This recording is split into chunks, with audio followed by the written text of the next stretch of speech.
السلام عليكم، مرحبا بكم معايا في فيديو جديد. اليوم غنقاد واحد الغداء صيفي خفيف وكيجيبني في نفس الوقت. اول حاجه غادي نبداو بها هي الخضره سوطي. يعني التتبيله اللي كنديروها في خضره سوطي اللي غادي نطيبوها في مقيله، سواء نطيبوها هكا في الطنجره اللي ما كتلصقش، سواء ديروها التتبيله ودخلوها الفران. يعني دي صالحه في كلتا الحالتين، شوفوا نتوما شنو مناسبكم. اذا هنا في واحد الطنجره درت زيت الزيتون، قليل من الملح، القزبر حبوب، الكمون، الثومه بودره، تقدروا ديروا الثومه عاديه، وضفت ليهم اعشاب منسمه. صافي هذه التتبيله كما قلت لكم تقدروا ديروها في الفران، تقدروا طيبوها يعني اللي بغيتو. ضفنا كذلك التحميره. صافي كنخلطوا مزيان هاد المكونات. هنا غادي نضيف الخل ديال السلطه اللي كيدار في السلطه.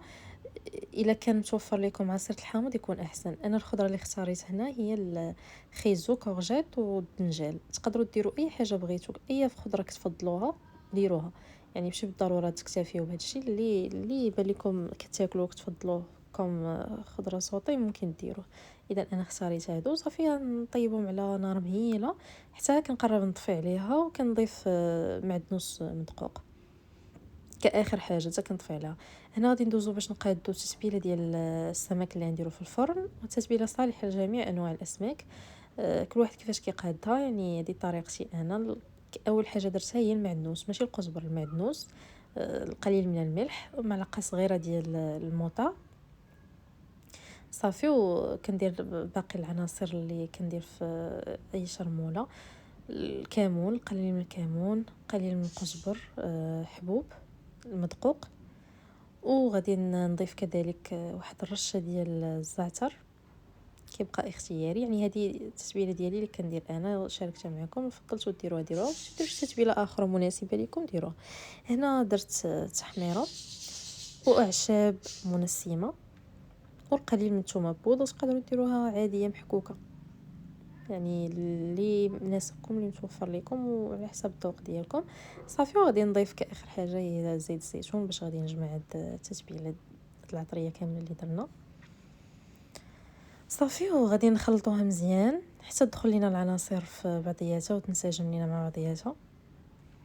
صافي وكما كتشوفوا هذا هو الشكل النهائي ديال التتبيله ديالنا. تقدروا تزيدوا حتى عصير الحامض، نسيت ما قلتهاش لكم في بدايه الفيديو. تقدروا تزيدوا عصير الحامض. انا كان عندي حامض كونجلي في فريغو، يعني ما كنطلقش ليا داكشي باش درت الخل.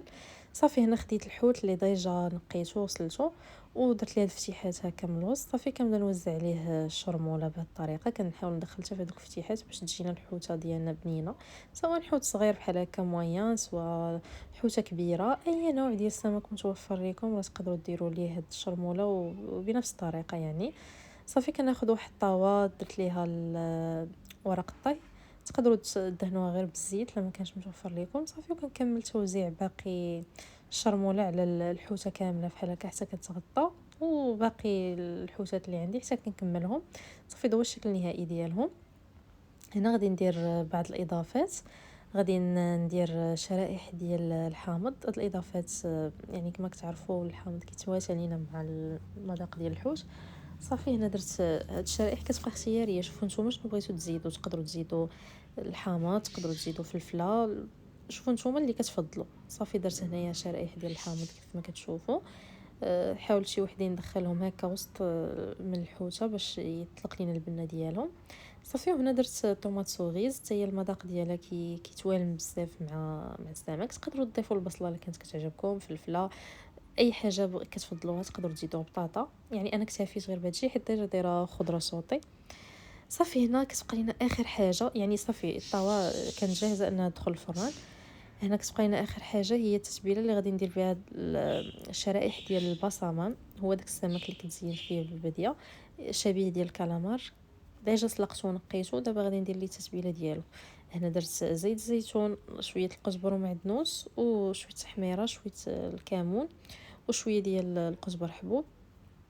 صافي هذه هي التتبيله اللي درت، والقليل من الزعتر وزيت الزيتون.